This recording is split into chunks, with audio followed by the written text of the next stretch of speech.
Hello friends, आप देख रहे हैं YouTube channel chemistry with car.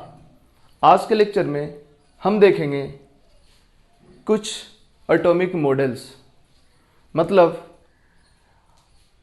Atom के अंदर क्या होता है, किस तरह का स्ट्रक्चर होता है एटम का, इसके बारे में शुरू में लोगों का क्या मानना था, उसके बाद लोगों का क्या मानना हुआ और अभी क्या सीन चल रहा है।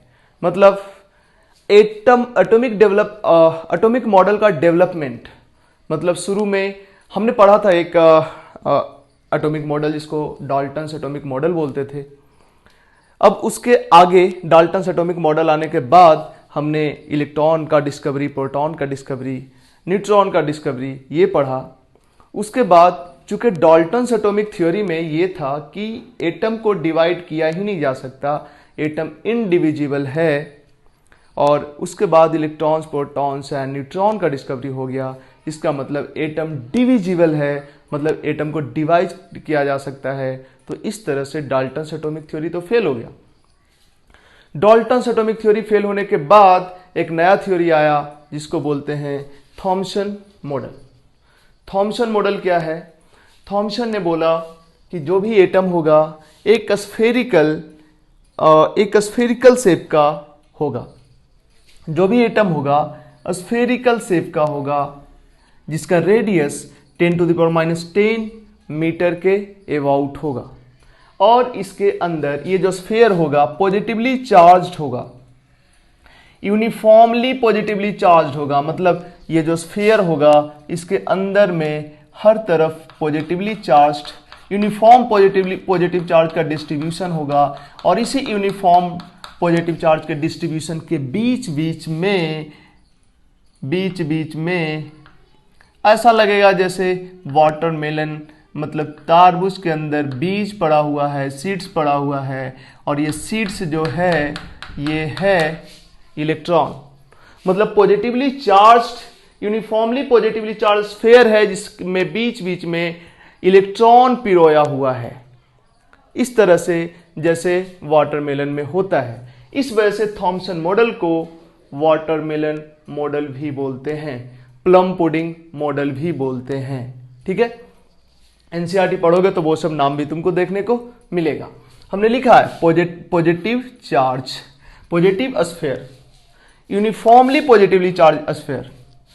क्या लिखा है? इलेक्ट्रॉन। ये क्या है? Electron, most stable electronic arrangement. Electron इस तरह से इसके अंदर है कि ओवरऑल ये काफी स्टेबल बन रहा है। स्टेबल मतलब अट्रैक्शन, रिपल्सन ऑलमोस्ट न्यूट्रलाइज होके ऐसा हो रहा होगा कि इलेक्ट्रॉन पॉजिटिव निगेटिव चार्ज के बीच में अट्रैक्शन रिपल्सन है जो ऑलमोस्ट न्यूट्रलाइज होके मिनिमम एनर्जी में आ जाए। देखो किसी भी चीज को बोलते हैं ना कि स्टेबल फॉर्म है, इसका मतलब उस सिस्टम का एनर्जी मिनिमम है। कौन सा एनर्जी मिनिमम है? पोटेंशियल एनर्जी मिनिमम है। तो हम उतना पे नहीं जाते हैं क्योंकि उतना का जरूरत नहीं है। बेसिकली क्या है? पॉजिटिवली चार्ज स्फीयर है, यूनिफॉर्मली पॉजिटिवली चार्ज स्फीयर है, जिसमें बीच में इलेक्ट्रॉन डिस्ट्रीब्यूटेड है, और इलेक्ट्रॉन इस तरह से डिस्ट्रीब्यूटेड है कि सिस्टम का एनर्जी मिनिमम है। मतलब मोस्ट स्टेबल इलेक्ट्रॉनिक अरेंजमेंट है इलेक्ट्रॉन का। ठीक है, अगर इन पॉइंट्स पे थोड़ा दिक्कत भी होता है तो कोई वैसा प्रॉब्लम नहीं है, क्योंकि पूछा जाने वाला नहीं है। जो पूछा जाने वाला वो तुमको एग्जैक्टली याद रह जाएगा। हम बात कर लेंगे कौन कौन पूछा जाने वाला है। हालांकि आज के लेक्चर के बाद जो लेक्चर होगा जिसको बोर्स थ्योरी बोलते हैं, तो bourse theory in fact examination point of view से इंपॉर्टेंट है। फिर भी ये सब चीजें भी जानना चाहिए, क्योंकि अब जो ट्रेंड है ना एनटीए का, मतलब मेन का और नीट का, वो ऐसा है कि एनसीईआरटी से जस्ट कॉपी करके पूछ देता है चीजें। इस वजह से हम लोग भी एनसीईआरटी पे कुछ ज्यादा ही फोकस करने लगे हैं। हालांकि एनसीईआरटी के बाहर भी बहुत कुछ हम पढ़ेंगे, क्योंकि एडवांस तो उससे बात पूछेगा ही पूछेगा। तो थॉमसन मॉडल का थॉमसन मॉडल क्या था हमने बता दिया। Positively charged, uniformly positively charge sphere, जिसमें सीड्स की तरह इलेक्ट्रॉन्स इस तरह से डिस्ट्रीब्यूटेड होगा कि सिस्टम मोस्ट स्टेबलाइज्ड होगा। एडवांटेज क्या है इस सिस्टम का, इस मॉडल का? ये मॉडल एक्सप्लेन कर देता है कि ओवरऑल एटम न्यूट्रल होता है। एटम न्यूट्रल होता है, इसको ये मॉडल भी एक्सप्लेन कर देता है। डिसएडवांटेज तो कई सारा है, डिसएडवांटेज कई सारा है। आगे चल के एक एक्सपेरिमेंट किया था रदरफोर्ड ने, जिसको रदरफोर्ड स्कैटरिंग एक्सपेरिमेंट कहा गया था। उस एक्सपेरिमेंट से जो रिजल्ट आया था, उस एक्सपेरिमेंट में जो ऑब्जर्वेशन था, उन ऑब्जर्वेशंस को ये थॉमसन मॉडल एक्सप्लेन नहीं करता था। इसके वजह से रदरफोर्ड स्कैटरिंग एक्सपेरिमेंट के आने के बाद थॉमसन मॉडल फेल कर गया। ठीक है, तो थॉमसन मॉडल के बाद हम पढ़ेंगे रदरफोर्ड न्यूक्लियर मॉडल। ये Rutherford nuclear model in fact based है रदरफोर्ड स्कैटरिंग एक्सपेरिमेंट पे। मतलब रदरफोर्ड ने जो एक्सपेरिमेंट किया था, उस एक्सपेरिमेंट से जो कंक्लूजन आया था, उसको टारगेट करके रदरफोर्ड ने एक मॉडल दिया था जो कहलाया था रदरफोर्ड न्यूक्लियर मॉडल। नाम में ही न्यूक्लियर वर्ड यूज हुआ है, मतलब पहली बार न्यूक्लियस नाम का चीज रदरफोर्ड के मॉडल में ही आया था।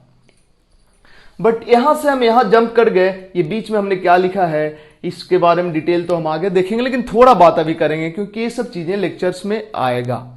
तो एक्स रे, अल्फा रे, बीटा रे और गामा रे। इनफैक्ट ये लिखा तो जरूर रे है, रे मतलब रेडिएशन समझते हैं लोग, तो ये रे लिखा जरूर है, बट एक्चुअली में एक्स रे और गामा रे ये दोनों रे होता ही नहीं है। ये दोनों एक्चुअली में ये चारों में एक्स रे और गामा रे यही दोनों केवल रे होता है। बाकी जो बीच में अल्फा रे और बीटा रे है, ये एक्चुअली में पार्टिकल होता है। पार्टिकल मतलब कोई रेडिएशन नहीं, कोई एक सिंगल एंटिटी। ठीक है, तो बेसिकली अल्फा रे किसको बोलते हैं? अल्फा पार्टिकल भी बोला जाता है, अल्फा रे भी बोला जाता है, बीटा पार्टिकल भी बोला जाता है, बीटा रे भी बोला जाता है, बट एक्चुअली में ये दोनों पार्टिकल ही है, रे नहीं है। एक्सरे बोला जाता है, एक्सरे एक्स पार्टिकल नहीं बोला जाता। गामा रे बोला जाता है, गामा पार्टिकल नहीं बोला जाता। एक्सरे और गामा रे ये पार्टिकल नहीं है, ये रेडिएशन है, इलेक्ट्रोमैग्नेटिक रेडिएशन। ठीक है, अल्फा रे किसको बोला जाता है या अल्फा पार्टिकल किसको बोला जाता है? He++ को। He++ का मतलब क्या है? हीलियम जरा ले लो, हीलियम के अंदर क्या है? दो इलेक्ट्रॉन है और 2 प्रोटॉन है और 2 न्यूट्रॉन है, यही है। अगर हीलियम में इतना कुछ है, अगर हम हीलियम प्लस की बात करें तो ये क्या है? इससे 2 इलेक्ट्रॉन निकाल दिए होंगे, मतलब 2 इलेक्ट्रॉन जो था इसके अंदर निकाल दिए इसको, 2 प्रोटॉन और 2 न्यूट्रॉन, मतलब हीलियम प्लस मतलब packets of 2 proton and 2 neutron. 2 proton और 2 न्यूट्रॉन के पैकेट को ही हीलियम प्लस बोलेंगे, और बेसिकली यही क्या है? Alpha particle. ठीक है, इसी तरह से बीटा पार्टिकल क्या है या बीटा रे क्या है? इलेक्ट्रॉन को ही बेसिकली बीटा पार्टिकल या बीटा रे बोला जाता है। ठीक है, इस तरह से एक्सरे और गामा रे क्या है? यह है इलेक्ट्रोमैग्नेटिक रेडिएशन। अल्फा पार्टिकल या अल्फा रे हीलियम प्लस है, इसका मतलब ये पॉजिटिवली चार्ज पार्टिकल है अल्फा पार्टिकल। बीटा पार्टिकल क्या है? निगेटिवली चार्ज पार्टिकल है। जबकि एक्सरे और गामा रे इलेक्ट्रोमैग्नेटिक रेडिएशन है, ये कोई चार्ज पार्टिकल नहीं है, इस पे कोई चार्ज नहीं होता, इसलिए हमने लिख दिया न्यूट्रल। इसका मतलब अगर इलेक्ट्रिक या मैग्नेटिक फील्ड में हम अल्फा पार्टिकल या बीटा पार्टिकल को रखें तो ये डिफ्लेक्ट होगा। ठीक है, मतलब इलेक्ट्रिक फील्ड में, पहले मैग्नेटिक फील्ड की बात नहीं करें, इलेक्ट्रिक फील्ड में इस पे और इस पे फोर्स लगेगा, बट इलेक्ट्रिक फील्ड में इस पे और इस पे फोर्स नहीं लगेगा। अगर मैग्नेटिक फील्ड है, उसमें ये दोनों मूव कर रहा है, इसमें से कोई भी मूव कर रहा है तो इस पे फोर्स लगेगा, ये दोनों अगर जा रहा है तो इस पे कोई फोर्स नहीं लगेगा। ठीक है, क्योंकि इलेक्ट्रिक और मैग्नेटिक फील्ड में चार्ज पार्टिकल पर ही इलेक्ट्रिक फील्ड में चार्ज पार्टिकल पे फोर्स लगता है, और मैग्नेटिक फील्ड में जब चार्ज पार्टिकल मूव करता है तब फोर्स लगता है। ठीक है, बट ये रेडिएशन है, इस पे ना ही इलेक्ट्रिक फील्ड में ना ही मैग्नेटिक फील्ड में कोई फोर्स लगेगा। ठीक है, एक और line, penetration power. Penetration power का मतलब होता है कि अगर कोई ब्लॉक है उस पे अल्फा पार्टिकल का बम्बार्ड कराया गया है, बीटा पार्टिकल को बम्बार्ड कराया गया है, या गामा रे उस पे आ रहा है, तो कितना अंदर तक उसको इफेक्ट डालेगा। ठीक है, इसी को बोलते हैं पेनिट्रेशन पावर। तो सबसे ज्यादा पेनिट्रेशन पावर जो अल्फा बीटा गामा पार्टिकल में होता है वो सबसे ज्यादा गामा पार्टिकल का होता है, ज्यादा एनर्जी वाला यही होता है। इसके बाद बीटा पार्टिकल का पेनिट्रेशन पावर होता है और सबसे कम पेनिट्रेशन पावर अल्फा पार्टिकल का होता है, जो सबसे ज्यादा भारी होता है अल्फा बीटा गामा में। इनफैक्ट गामा तो पार्टिकल है ही नहीं, तो बीटा और अल्फा में सबसे ज्यादा भारी अल्फा पार्टिकल होता है, इसका पेनिट्रेशन पावर कम होता है। ज्यादा डिटेल में इन चीजों को तुम पढ़ोगे फिजिक्स में, मॉडर्न फिजिक्स जब पढ़ोगे 12th में तब। मेरी केमिस्ट्री में, हमारी केमिस्ट्री में इससे इतना ही मतलब है, तो हम इतना की ही बात कर रहे हैं। हालांकि थोड़ा बहुत और आगे चल के हम देखेंगे क्वेश्चंस में। तो अब हम बात करते हैं रदरफोर्ड न्यूक्लियर मॉडल का। ठीक है, रदरफोर्ड ने एक एक्सपेरिमेंट किया जो कहलाया रदरफोर्ड स्कैटरिंग एक्सपेरिमेंट। इसमें क्या किया, इसने एक सोर्स ऑफ अल्फा पार्टिकल लिया, मतलब एक ऐसा सोर्स जिससे अल्फा पार्टिकल निकले। देखो अभी तक हमने ये नहीं बताया कि अल्फा रे, बीटा रे और गामा रे कब निकलता, ये बेसिकली न्यूक्लियर केमिस्ट्री का पार्ट है या फिर न्यूक्लियर फिजिक्स का पार्ट है। तो हम प्रॉपर जहां पे पढ़ना होगा न्यूक्लियर केमिस्ट्री वहां पे इसके बारे में बात करेंगे, या फिर न्यूक्लियर फिजिक्स में तुम पढ़ोगे इसके बारे में। तो एक सोर्स लेते हैं अल्फा पार्टिकल का, मतलब इससे अल्फा पार्टिकल निकलेगा, इससे अल्फा पार्टिकल निकलेगा और इसके पाथ में आगे चल के देखो, 1 नंबर हमने लिखा है गोल्ड फॉयल और 2 नंबर लिखा फोटोग्राफिक प्लेट। ये है गोल्ड फॉयल, ये जो रेक्टेंगल टाइप का है ना, गोल्ड फॉयल है। गोल्ड फॉयल का मतलब गोल्ड को काफी हैमर करके काफी थिन प्लेट बना लिया गया है। इसी को बोला जा रहा है गोल्ड फॉयल। मैक्सिमम जितना तुम थिन कर सको उतना थिन कर दो, वही है तुम्हारा गोल्ड फॉयल, यहां पे ले लिया गया है। ठीक है, इसी पे अल्फा पार्टिकल से बम्बार्ड कराया गया है और इसके चारों तरफ फोटोग्राफिक प्लेट ले लिया गया है, जिसको जिंक सल्फाइड से, जिसके ऊपर जिंक सल्फाइड का कोटिंग कर लिया गया है। जिंक सल्फाइड का कोटिंग पे अगर अल्फा पार्टिकल आता है तो वहां पे जहां भी जिंक सल्फाइड के कोटिंग पे अल्फा पार्टिकल पड़ेगा वहां पे ग्लो करेगा। ठीक है, इसलिए इस फोटोग्राफिक प्लेट पे ZnS का कोटिंग कर लेते हैं। देखा यह गया कि अल्फा पार्टिकल जब बम्बार्ड कराया गया गोल्ड फॉयल पे, काफी thin, extremely thin gold plate पे, तो देखा यह गया कि मैक्सिमम अल्फा पार्टिकल क्रॉस कर गया। क्रॉस करके ये फोटोग्राफिक प्लेट जो कि ZnS से कोटेड था उस पे आया, मतलब यहां ग्लो करता हुआ दिखा।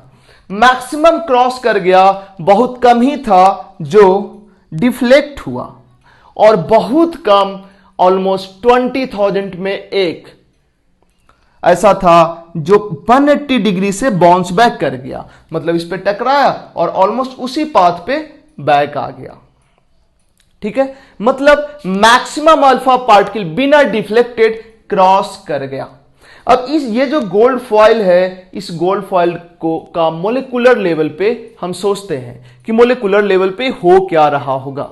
तो इनफैक्ट गोल्ड प्लेट है, अगर ये गोल्ड प्लेट है, ये गोल्ड प्लेट है, अगर इसको काफी थिन कर दिए हैं हम तो पक्का ये मोलिकुलर लेवल पे आ गया होगा। मतलब एक मोलिकुल यहां पे, एक मोलिकुल यहां पे, एक मोलिकुल यहां, यहां, इस तरह का कुछ रहा होगा ये प्लेट।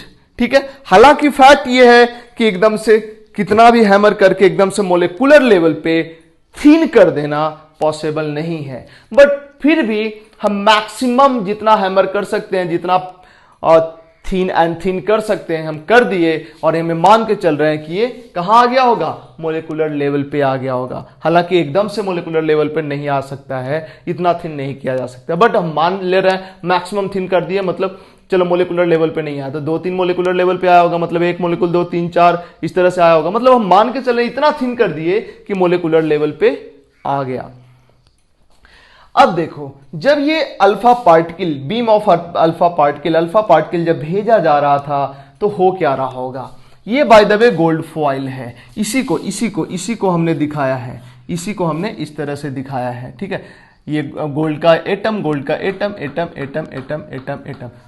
ठीक है, तुम कर सकते थे इसको इसके कांटेक्ट में, इसको इसके कांटेक्ट में, इसको इसके कांटेक्ट में भी कर सकते थे, हम थोड़ा हटा दिए हैं। ठीक है, तो क्योंकि इंटर एटॉमिक डिस्टेंस कुछ होता है, 2 एटम के बीच में कुछ डिस्टेंस होता है, तुम चाहो तो इसको कांटेक्ट में भी एकदम से ला सकते हो। तो ये लिखा हमने बीम ऑफ अल्फा पार्टिकल, मतलब हीलियम प्लस प्लस बम्बार्ड कराया गया है, तो देखो हुआ क्या कि मैक्सिमम अल्फा पार्टिकल क्रॉस कर गया है, मैक्सिमम अल्फा पार्टिकल क्रॉस कर गया है बिना डिफ्लेक्टेड।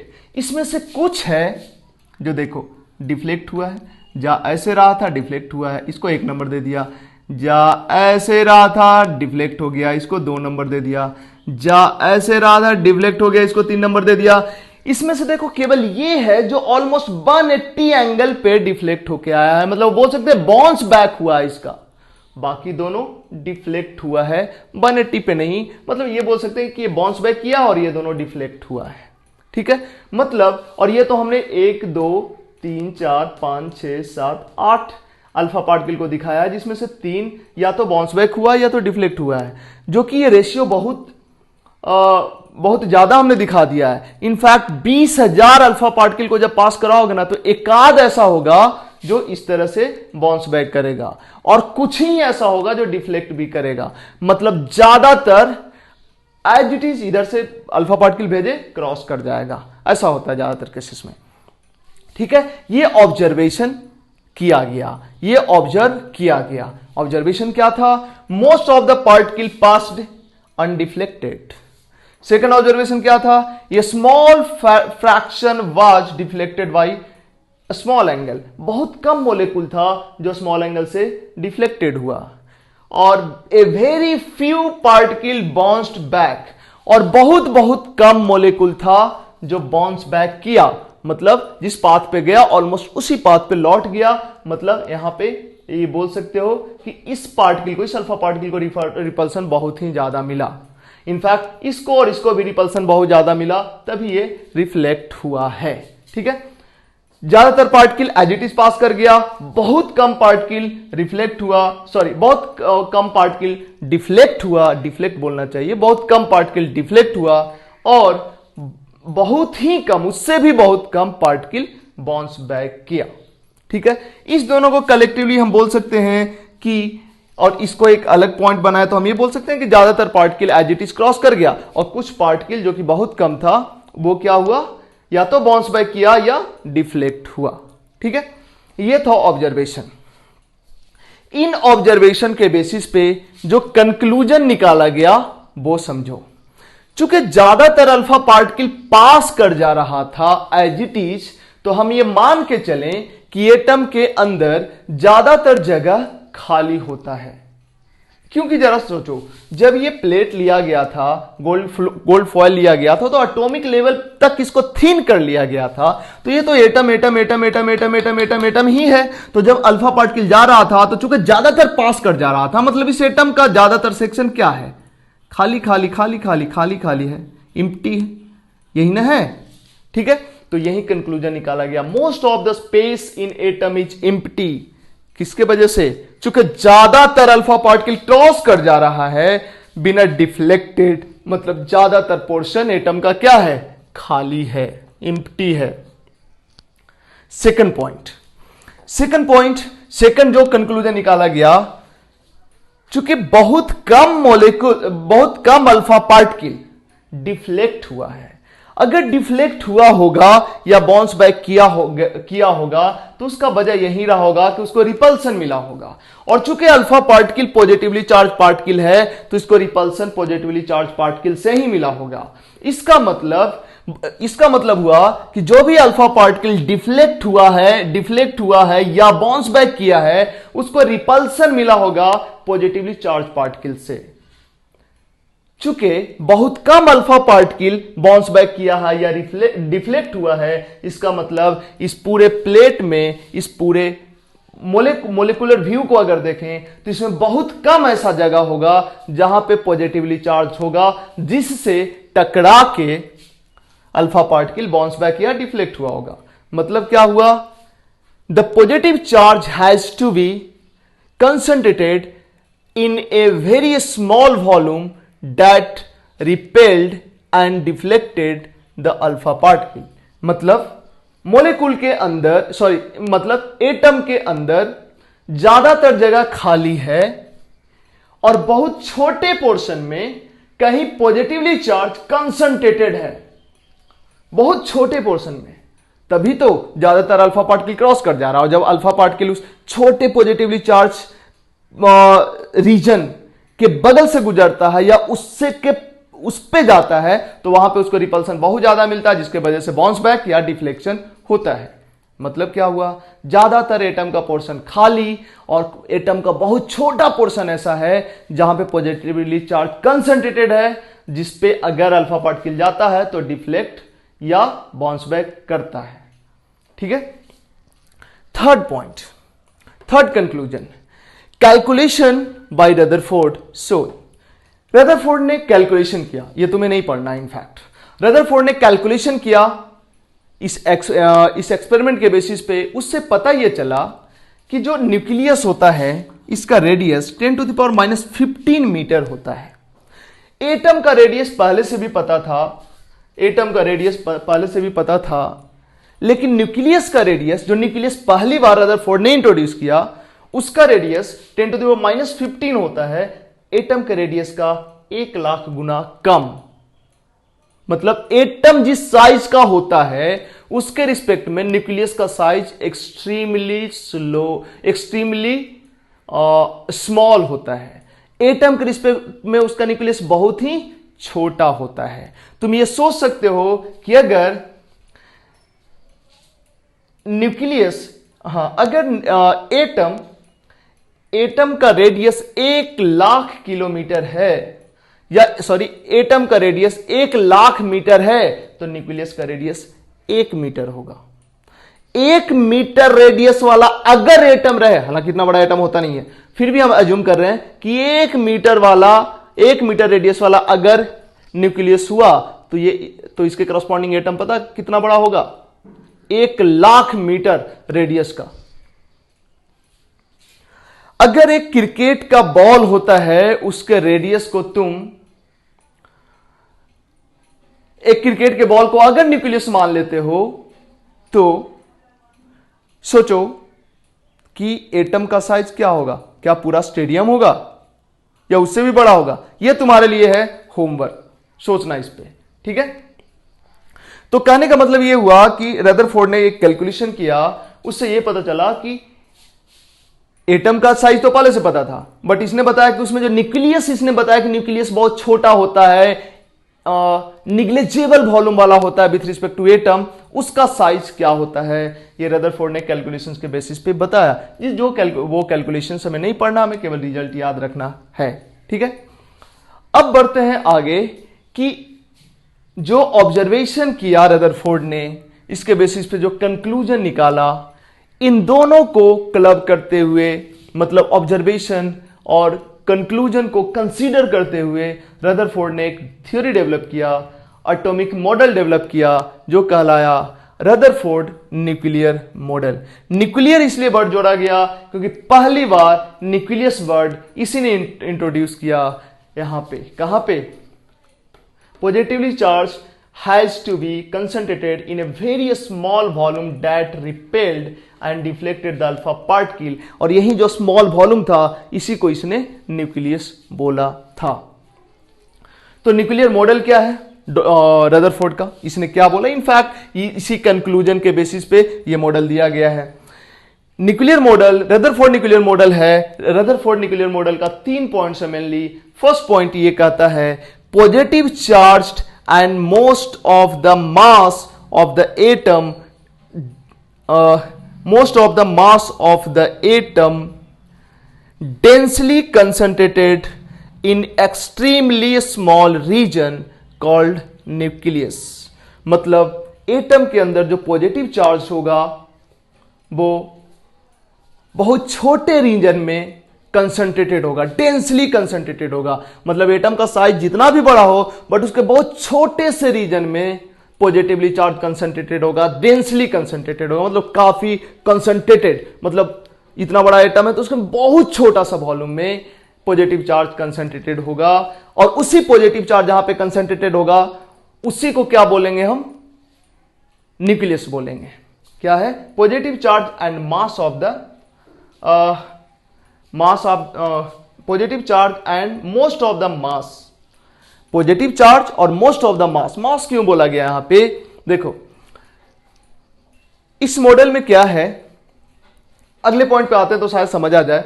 नेक्स्ट पॉइंट ये है कि जो पॉजिटिवली चार्ज्ड न्यूक्लियस होगा, उस न्यूक्लियस के अबाउट, उस न्यूक्लियस के अराउंड इलेक्ट्रॉन हाई स्पीड से मूव करता रहेगा। रदरफोर्ड ने बोला कि सोलर सिस्टम में जैसे सन के चारों तरफ प्लैनेट्स घूमते रहता है, उसी तरह से न्यूक्लियस के चारों तरफ इलेक्ट्रॉन्स हाई स्पीड से मूव करता रहेगा। जिस तरह सोलर सिस्टम स्टेबल है, उसी तरह से एटम भी स्टेबल होगा, क्योंकि एटम में भी तो सेम चीज हो रहा है, न्यूक्लियस के चारों तरफ इलेक्ट्रॉन मूव कर रहा है। ये जो जहां पे जिस पाथ पे इलेक्ट्रॉन मूव करेगा उसको ऑर्बिट बोला गया। रदरफोर्ड ने first time orbit word use किया। जहां पे इलेक्ट्रॉन मूव कर रहा होगा उसको ऑर्बिट बोला, और जहां पे पॉजिटिवली चार्ज कंसंट्रेटेड होगा उसको न्यूक्लियस बोला। ठीक है। अब चूंकि ये न्यूक्लियस प्रोटॉन है और ये और इसके चारों तरफ जो घूम रहा है वो इलेक्ट्रॉन है। एक तो इलेक्ट्रॉन का मास पहले डिस्कवर हो चुका था, इलेक्ट्रॉन का मास बहुत कम होता है और वो ऑलमोस्ट सराउंडिंग वाला एरिया खाली ही है, न्यूक्लियस वाला एरिया ही डेंस है। इसका मतलब क्या है कि ज्यादातर मास न्यूक्लियस पर ही कंसंट्रेटेड है ना। तो मास भी न्यूक्लियस पे कंसंट्रेटेड है और पॉजिटिव चार्ज भी न्यूक्लियस पे कंसंट्रेटेड है। इलेक्ट्रॉन जो कि निगेटिवली चार्ज है वो उसका सराउंडिंग में ऑर्बिट में मूव कर रहा है हाई स्पीड से। अब ये कैसे स्टेबलाइज है, कैसे सिस्टम चलेगा, इसने बोला भाई जब सन के चारों तरफ प्लेनेट घूमता है और वो स्टेबल है तो ये क्यों नहीं स्टेबल हो सकता है, सिंपल। इसके बाद जो लास्ट पॉइंट रदरफोर्ड ने बोला वो उसने ये बताया कि electron and nucleus are held together by electrostatic force. जो इलेक्ट्रॉन है और न्यूक्लियस है, इलेक्ट्रॉन है और न्यूक्लियस है, इलेक्ट्रोस्टैटिक फोर्स के कारण ये दोनों स्टेबलाइज्ड है, मतलब दोनों एक दूसरे को खींच रहा है। तुम बोलोगे ये मिल जाता, अगर ये घूम नहीं रहा होता तो मिल जाता, बट ये घूम रहा है। ठीक है। तो ये घूम किसके कारण रहा है, इस न्यूक्लियस के पॉजिटिव चार्ज और इलेक्ट्रॉन के बीच में जो फोर्स ऑफ अट्रैक्शन है, यही इसी फोर्स के कारण ये इनफैक्ट घूम रहा है। सर्कुलर मोशन में फिजिक्स में पढ़ोगे। ठीक है। तो क्या क्या हमने पॉइंट बताया न्यूक्लियर मॉडल का। पहला कि न्यूक्लियस के अंदर एक स्मॉल रीजन होगा जहां पे मास और पॉजिटिव चार्ज पार्टिकल कंसंट्रेटेड होगा, उसको न्यूक्लियस बोलेंगे। उसके चारों तरफ इलेक्ट्रॉन मूव करेगा जिसको ऑर्बिट बोलेंगे, और ये सिमिलर होगा जैसे सन के चारों तरफ प्लैनेट्स मूव करता है। ठीक है। इसके बाद बढ़ते हैं आगे, और जो लास्ट पॉइंट था कि इलेक्ट्रॉन और न्यूक्लियस एक दूसरे को फोर्स ऑफ अट्रैक्शन से अट्रैक्ट किए रहते हैं। यही फोर्स ऑफ अट्रैक्शन इस सिस्टम को स्टेबलाइज करने के लिए रिस्पॉन्सिबल होता है। अब तुम बोलोगे कि दोनों एक दूसरे से मिल जाएगा, नहीं मिलेगा, चूंकि घूम रहा है ना, तो घूम रहा है तो वो मिलेगा नहीं। क्यों नहीं मिलेगा, ये तुम पढ़ोगे फिजिक्स में सर्कुलर मोशन में। ठीक है। जैसे तुम ये सोच सकते हो कि एक रस्सी है छोटा सा, उसके एक इंड पे एक पत्थर बांधते हैं, दूसरे इंड को पकड़ के ऐसे घुमाते हैं तो ये घूमते रहता है इनफैक्ट, जबकि इस रस्सी से जो बंधा हुआ है पत्थर उस पर फोर्स लग रहा होता है, तो वो ऐसा आके मिल नहीं जाता है, इस हाथ से ऐसे मिल नहीं जाता है, वो इनफैक्ट घूमते रहता है। तो उसी तरह का कॉन्सेप्ट यहाँ पे है जो फिजिक्स में अच्छे से समझोगे, कौन सा सेंट्रीफ्यूगल फोर्स, कौन सेंट्रीपिटल फोर्स काम कर रहा है, उन सब चीजों को और वहां पे समझोगे। हालांकि हम भी इस पे आएंगे थोड़ा जब बोर्ड थ्योरी पढ़ेंगे तो फिलहाल इतना ही रखते हैं। अब देखो, alpha particle Rutherford scattering experiment किया गया, इसके ऑब्जर्वेशन के बेसिस पे कंक्लूजन निकाला गया, और इन कंक्लूजन को कंसीडर करते हुए एक न्यूक्लियर मॉडल दिया गया, जिसका मेन पॉइंट था, जिसमें मेन चीज आया कि एटम के अंदर न्यूक्लियस होता है और न्यूक्लियस के चारों तरफ इलेक्ट्रॉन घूमता है। ठीक है। अब देखो, थॉमसन मॉडल में क्या था कि पूरा मॉलिक्यूल में क्या है, पूरा मॉलिक्यूल में पॉजिटिवली चार्ज पार्टिकल है, उसमें जहां तहां इलेक्ट्रॉन है। ये क्या कहता है कि पूरा मॉलिक्यूल में पॉजिटिवली चार्ज पार्टिकल नहीं है, पॉजिटिवली चार्ज पार्टिकल थोड़े से रीजन में है। सॉरी, हम मॉलिक्यूल बोल रहे हैं, हमको एटम बोलना चाहिए था, सॉरी एटम बोलना चाहिए था। थॉमसन मॉडल ये कहता है कि एटम में, पूरे एटम में पॉजिटिवली चार्ज पार्टिकल है और बीच में जहां तहां निगेटिवली चार्ज पार्टिकल इलेक्ट्रॉन है, जबकि न्यूक्लियर मॉडल ये कहता है, रदरफोर्ड न्यूक्लियर मॉडल कि पूरे एटम के अंदर इलेक्ट्रॉन्स ही है, बीच में पूरे एटम के अंदर इलेक्ट्रॉन्स नहीं है, मतलब पूरे एटम के सेंटर पे काफी छोटे रीजन में पॉजिटिवली चार्ज पार्टिकल है और उसके चारों तरफ इलेक्ट्रॉन मूव कर रहा है हाई स्पीड से। ठीक है, तो दोनों में डिफरेंस समझ में आया। इसमें सेंटर पे पॉजिटिवली चार्ज पार्टिकल है और इसमें पूरे में पॉजिटिवली चार्ज पार्टिकल फैला हुआ है। इसमें साइड वाला न्यूक्लियस के अलावा रीजन ऑलमोस्ट इम्प्टी है, यहां ये पूरा का पूरा यूनिफॉर्मली फिल्ड एटम है। ठीक है, अब देखो, हालांकि ये न्यूक्लियर मॉडल भी फेल कर गया, इसका ड्रॉबैक क्या है उसको समझते हैं। ड्रॉबैक, जिस समय ये रदरफोर्ड का मॉडल आया था उसी टाइम फ्रेम में ये आने के बहुत जल्दी ही फेल कर गया था, क्योंकि उसी टाइम फ्रेम में उसी टाइम के आसपास या उसके साथ थोड़ा बाद एक साइंटिस्ट था जिसने एक थ्योरी दिया था फिजिक्स में, in fact Maxwell electromagnetic theory Maxwell ने दिया था। मैक्सवेल ये कहा था कि अगर कोई चार्ज पार्टिकल एक्सेलरेटेड है तो वो कंटिन्यूअसली एनर्जी रिलीज करते रहता है। कोई चार्ज पार्टिकल अगर कंटिन्यूअसली एक्सेलरेटेड है, कोई चार्ज पार्टिकल अगर एक्सेलरेटेड है तो वो कंटिन्यूअसली एनर्जी इमिट करते रहता है। मतलब अगर कोई चार्ज पार्टिकल है वो एक्सेलरेटेड है तो वो कंटिन्यूअसली एनर्जी इमिट करते रहेगा, तो उसका एनर्जी कंटिन्यूअसली क्या होता रहेगा, कम होते रहेगा। अब जरा गौर करो, अगर कोई हम इधर मिटाएंगे, मेरे को जगह चाहिए थोड़ा,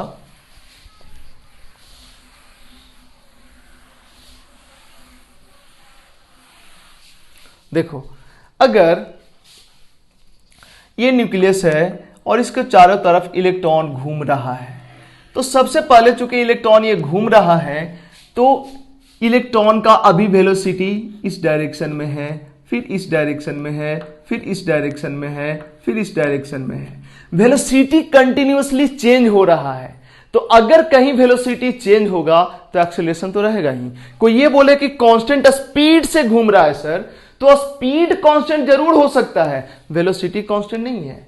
वेलोसिटी में डायरेक्शन भी होता है, डायरेक्शन तो बदल रहा है, और चूंकि वेलोसिटी कांस्टेंट नहीं है मतलब एक्सेलरेशन है, मतलब इलेक्ट्रॉन जो न्यूक्लियस के चारों तरफ मूव कर रहा है वहां पे एक्सेलरेशन है।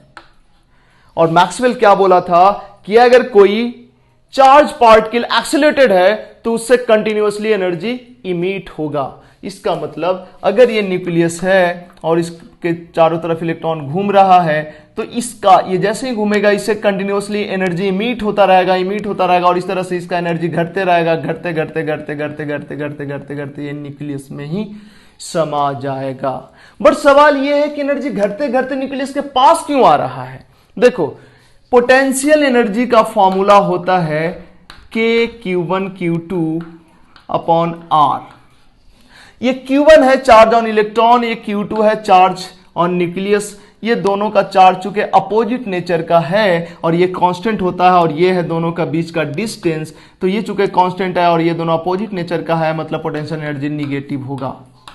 अब सोचो जब ये दोनों close close close close close आने लगेगा तो क्या होने लगेगा, ये इसका वैल्यू छोटा होने लगेगा, इसका मतलब इसका वैल्यू क्या होने लगेगा, बड़ा होने लगेगा, और चूंकि निगेटिव साइन लगा है इसका मतलब ओवरऑल इसका वैल्यू भी छोटा होने लगेगा।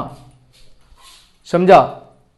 इसका मतलब ये जैसे जैसे क्लोज आ रहा है इस तरह से स्पाइरल पाथ को फॉलो करते हुए वैसे वैसे इसका एनर्जी क्या होता जा रहा है, कम होता जा रहा है। ये क्या बोल दिया सर आपने, फिर से समझो इसको। देखो, कोई भी चार्ज सिस्टम होता है ना, पॉजिटिवली चार्ज निगेटिवली चार्ज या निगेटिव या पॉजिटिव पॉजिटिव, तो उस सिस्टम का एक एनर्जी होता है जिसको बोलते हैं K(Q1 Q2/R। इसका फॉर्मूला होता है पोटेंशियल एनर्जी का, मतलब इस दोनों से जो सिस्टम बना है इसका पोटेंशियल एनर्जी ये है। चूंकि ये Q2 ये वाला है और Q1 ये वाला है, या किसी को Q1 Q2 बोलो, तो एक पॉजिटिवली चार्ज है और एक निगेटिवली चार्ज है, तो इसके वजह से, और ये होता है पॉजिटिव नंबर और ये होता है दोनों का बीच का डिस्टेंस, तो ये ओवरऑल क्या हो गया, निगेटिव हो गया। मतलब सोचो ये -200 है, ठीक है। अब चूंकि ये स्पाइरल पाथ को फॉलो करते हुए थोड़ा नजदीक आया तो R घट गया, तो मैग्नीट्यूड वाइज ये क्वांटिटी बढ़ गया, लेकिन साइन निगेटिव है, मतलब ये हो गया -2000 ऐसा कुछ। तो बताओ इससे ये बढ़ा कि घटा ना, मतलब जैसे जैसे इलेक्ट्रॉन शिफ्ट होगा न्यूक्लियस के तरफ स्पाइरल पाथ को फॉलो करते हुए, वैसे वैसे इस सिस्टम का एनर्जी क्या होगा, घटते जाएगा, ठीक है। तो घटते गया तो एनर्जी कहां गया, वो एनर्जी इमिट हो रहा है। तो इनफैक्ट जो मैक्सवेल बोला था वो तो सही ही है। मैक्सवेल क्या बोला था, मैक्सवेल बोला कि अगर कोई चार्ज पार्टिकल एक्सिलरेटेड है तो उससे एनर्जी कंटिन्यूअसली इमिट होगा, और अगर इमिट होगा तो इसको क्लोज आना पड़ेगा, और क्लोज आते आते स्पाइरल पाथ को फॉलो करते करते ये इसी के कांटेक्ट में आ जाएगा। मतलब हो ये गया कि ये है पॉजिटिवली चार्ज पार्टिकल, ये निगेटिवली चार्ज पार्टिकल, मतलब पॉजिटिव चार्ज निगेटिव चार्ज एकदम एक दूसरे के क्लोज सट गया। ऐसा ही तो था किसमें, थॉमसन मॉडल में। तो एक तरह से ये तो थॉमसन मॉडल बन गया, नहीं, या ये बोल सकते हो कि ये जो एटम का साइज था वो वैनिश कर गया, खत्म हो गया, डिस्ट्रॉय हो गया।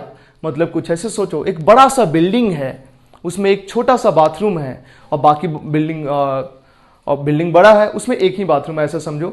धीरे धीरे क्या हो, पूरा बिल्डिंग श्रिंक करने लगे, श्रिंक करते करते बाथरूम इतना छोटा हो जाए, तो तुम क्या बोलोगे, बिल्डिंग रहा, खत्म हो गया।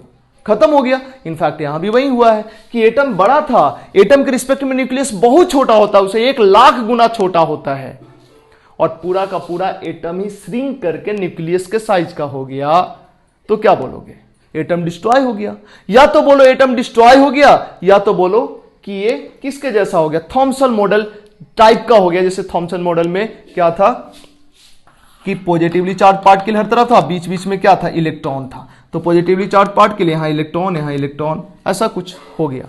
हालांकि ये बोलना कि थॉमसन मॉडल जैसा हो गया उससे ज्यादा बढ़िया है ये बोलो कि एटम डिस्ट्रॉय हो गया, वैनिश हो गया, खत्म हो गया, एटम स्टेबल ही नहीं रहा।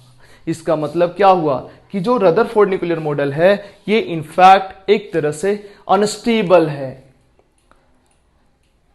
किसके कारण से अनस्टेबल प्रूफ कर दिया गया रदरफोर्ड मॉडल को, मैक्सवेल इलेक्ट्रोमैग्नेटिक थ्योरी के बेसिस पे।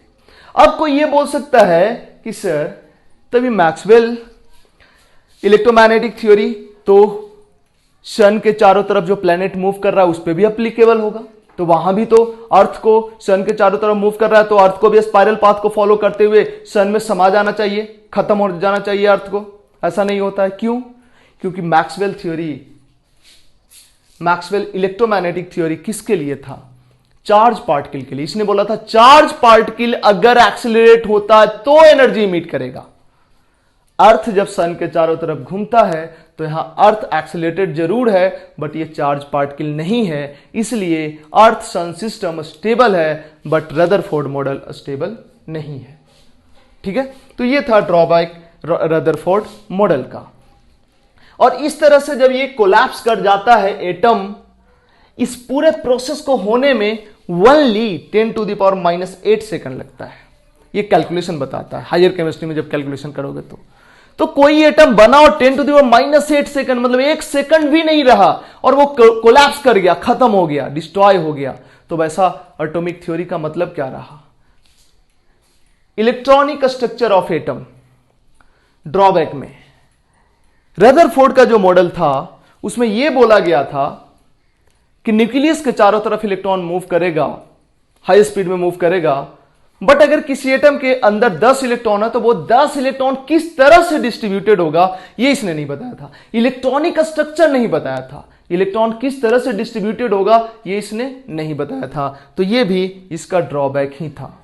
इलेक्ट्रॉनिक स्ट्रक्चर के बारे में आगे का जो थ्योरी आया, नील्स बोर्स ने जो थ्योरी दिया नील्स बोर्स ने जो मॉडल दिया उसमें बताया गया था। तो ये था overall Thompson model, Rutherford model and Rutherford model का ड्रॉबैक। ठीक है, तो अगले लेक्चर में हम पढ़ेंगे बोर्स थ्योरी।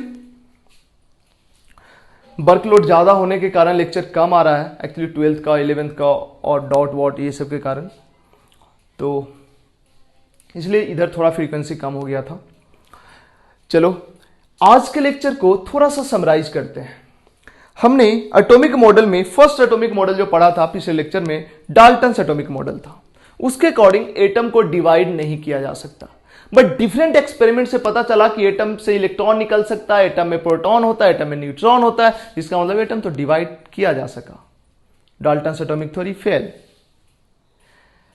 अब इन ऑब्जर्वेशंस को, मतलब इलेक्ट्रॉन्स भी होता है, प्रोटॉन्स भी होता है, न्यूट्रॉन्स भी होता है, इन चीजों को सोचते हुए थॉमसन ने एक मॉडल दिया जिसको प्लम पुडिंग मॉडल या वाटरमेलन मॉडल भी बोलते हैं, जिसमें था कि पूरा एटम स्फेरिकल शेप का है और वो पॉजिटिवली चार्ज है, उसी में जहां तहां बीच में पिरोया हुआ है इलेक्ट्रॉन। इससे ये तो सही हो जाता था कि एटम न्यूट्रल होता है, बट कई सारे एक्सपेरिमेंटल रिजल्ट इस मॉडल से एक्सप्लेन नहीं होता था। उसी में से एक था Rutherford alpha particle scattering experiment. उसका रिजल्ट थॉमसन मॉडल से एक्सप्लेन नहीं होता था, इस वजह से Thompson model Rutherford alpha particle scattering experiment के आने के बाद फेल कर गया। यह अलग बात है कि थॉमसन को नोबेल प्राइज भी मिला था अपने टाइम। अल्फा पार्टिकल स्कैटरिंग या फिर रदरफोर्ड स्कैटरिंग एक्सपेरिमेंट के बेसिस पे रदरफोर्ड ने जो मॉडल दिया उसको रदरफोर्ड न्यूक्लियर मॉडल कहलाया, क्योंकि इसमें न्यूक्लियस पे जोर था। इसमें यह बताया गया था कि एटम के अंदर एक छोटा रीजन होता है जहां पॉजिटिवली चार्ज पार्टिकल और मास कंसंट्रेटेड होता है, वो न्यूक्लियस कहलाता है। बाकी रीजन ऑलमोस्ट एम्प्टी होता है और न्यूक्लियस के चारों तरफ इलेक्ट्रॉन हाई स्पीड से मूव करता रहता है। लेकिन इसने यह नहीं बताया कि अगर एटम के अंदर कई इलेक्ट्रॉन्स है तो उसका डिस्ट्रीब्यूशन कैसे होगा।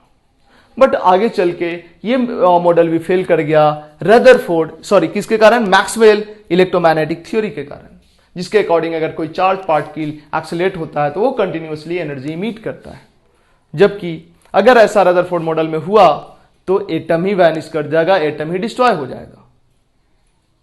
ठीक है, तो इस बेसिस पे रदरफोर्ड मॉडल भी फेल। अब इसके बाद जो नेक्स्ट मॉडल आएगा वो बोर्स मॉडल आएगा। नील्स बोर्स साइंटिस्ट का नाम था, उसने एक मॉडल दिया था, बहुत छोटा सा चेंज किया था रदरफोर्ड मॉडल में और बहुत कुछ एक्सप्लेन कर दिया था नील्स बोर ने। ये सब कुछ जानने के लिए मिलते हैं नेक्स्ट लेक्चर में। आज के लिए इतना ही, थैंक यू।